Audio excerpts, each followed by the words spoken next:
রাজধানীর আগারগাঁওয়ের নির্বাচন ভবনে আছেন সহকর্মী নাজমুল হুদা। সরাসরি যুক্ত হব তার সাথে। নাজমুল, কি তথ্য আছে আপনার কাছে জানাবেন? গৌরী, কিছুক্ষণের মধ্যেই নির্বাচন কমিশনের সিনিয়র সচিব আক্তার আহমেদ তিনি আনুষ্ঠানিক ব্রিফিংটি করবেন।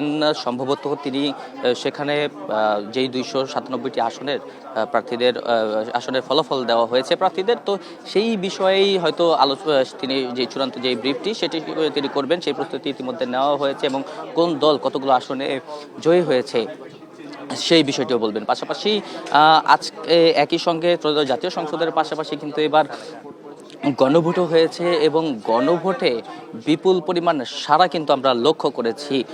সবগুলো আসনে 70% বেশি মানুষ যারা ভোট দিয়েছেন তারা কিন্তু হায়ের পক্ষে ভোট দিয়েছেন এবং বাকি যারা রয়েছেন তারা নায়ের পক্ষে দিয়েছেন। তবে আমরা একটা জিনিস লক্ষ্য করেছি যে বিগত সরকারের আমলের যে প্রধানমন্ত্রী ছিলেন শেখ হাসিনা, তার জেলা গোপালগঞ্জের যে 3টি আসন, সেই 3টি আসনে কিন্তু না ভোট পড়েছে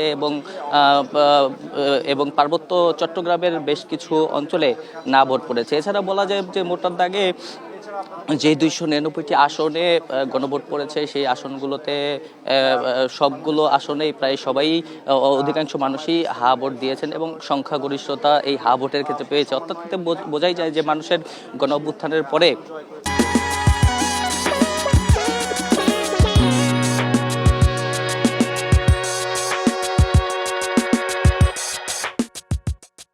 সংস্কারের যেই আকাঙ্ক্ষা, সেই আকাঙ্ক্ষা কিন্তু বাংলাদেশের মানুষের রয়েছে, জনগণের রয়েছে। এবং আমরা দেখেছি রাজনৈতিক যে দলগুলো, বিএনপি তাদের পক্ষ থেকেও গণভোটে হ্যাঁ দেওয়ার পক্ষে তারা ছিল, জামায়াতে ইসলামী গণভোটে হ্যাঁ দেওয়ার পক্ষে ছিল, অন্য দলগুলোও ছিল।